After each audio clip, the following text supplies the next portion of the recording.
வாழ்க வையகம், வாழ்க வையகம், வாழ்க வளமுடன். குரு வாழ்க, குருவே துணை. மேடையில் வீற்றிருக்கும் அனைத்து ஆசிரியர் பெருமக்களுக்கும், அனைத்து நிலை பேராசிரியர் பயிற்சிக்கு கலந்து கொண்டுள்ள அனைத்து ஆசிரியர் பெருமக்களுக்கும் என்னுடைய நன்றிகளையும் வணக்கம் என்ற வாழ்த்துக்களையும் வாழ்க வளமுடன் என்ற வணக்கங்களையும் தெரிவித்துக் கொள்கிறேன். வாழ்க வளமுடன். 3 நாள் வகுப்புக்கான ஃபீட்பேக் சொல்ல வந்திருக்கேன். நான் இதுதான் என்னோட முதல் MRC வகுப்பு. எல்லாருமே பார்த்துருப்பீங்க, இருக்கிறதுலே சின்ன பொண்ணு நான் தான் அப்படின்னு சொல்லிட்டு. இங்க கேட்ட எல்லாருமே என்ன வயசுமா உனக்கு, அதுக்குள்ள MRC வந்துட்டியே அப்படின்றத கேள்வி கேட்டாங்க. ரொம்ப பெருமையாவும் கேட்டாங்க, நிறைய பேர் பாராட்டவும் செஞ்சாங்க. நான் என் அம்மாவோட வந்திருக்கேன். ஸோ கேட்ட நிறைய பேர் அம்மாவும் பொண்ணு MRC வகுப்புக்கு வந்ததே பெரிய விஷயம்னு பாராட்டுகள் நிறைய குவிந்தது. அதுக்காக மிக்க மிக்க நன்றிகள். இறைநிலைக்கு மிக்க நன்றி. வாழ்க வளமுடன். முதலாவதாக வகுப்புல 3 விஷயம் நான் மெயினா நோட்டீஸ் பண்ணி கத்துக்கிட்ட, நான் எடுத்துட்டு போற 3 விஷயங்களை சொல்றேன். ஃபர்ஸ்ட் வெள்ளிக்கிழமை காலையில இருந்து இன்னைக்கு காலையில வரைக்கும் இருந்த எல்லா வகுப்புகளையும் காமனா நான் நோட் பண்ண ஒரு பாயிண்ட் எண்ணம் சொல் செயல்ல நல்லபடியா இருக்கணும், தெளிவா இருக்கணும், கவனமா இருக்கணும், நன்மையா இருக்கணும் அப்படின்ற ஒரு விஷயம்.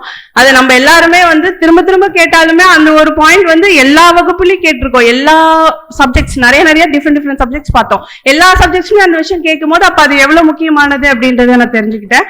அடுத்தது முதல் நாள் வகுப்புல இந்திரா அம்மா ஆகட்டும், நேத்தாகட்டும், இன்னைக்கு துரியதீத தவத்துல ஐயாவாகட்டும், எல்லாருமே சொன்ன விஷயம், நல்ல வினைகள் நம்ம கிட்ட இருக்கும், பாவப்பதிவுகள் நம்ம கிட்ட இருக்கும். அதை நம்ம போக்க முடியாது, அதை எடுத்துட்டு வெளியில வைக்க முடியாது. அதுக்கு பதிலா நிறைய நல்லதை சேர்த்துக்கிட்டே இருந்தோம்னா அது போயிடும் அப்படின்ற விஷயங்கள்.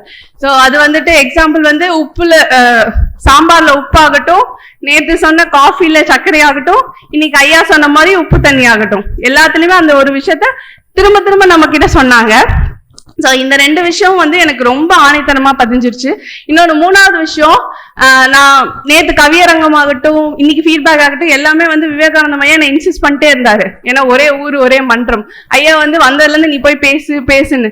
அவர் எவ்வளவு பெரிய சீனியர் ப்ரொஃபசர், இவ்வளவு தூரம் எனக்கு சொல்லும் போது எனக்கு ஒரு குற்ற உணர்வு. ஐயோ, இவ்வளவு பெரிய ஆள் நம்ம கிட்ட இவ்வளவு தூரம் சொல்றாரு, ஆனா நான் ஒரு தடவை கூட முன்னாடி போய் நிக்கலன்னு நைட்ல இருந்து ஒரு மாதிரி ஃபீல் ஆயிட்டே இருக்கு. காலையிலயும் அவர் சொன்னாரு.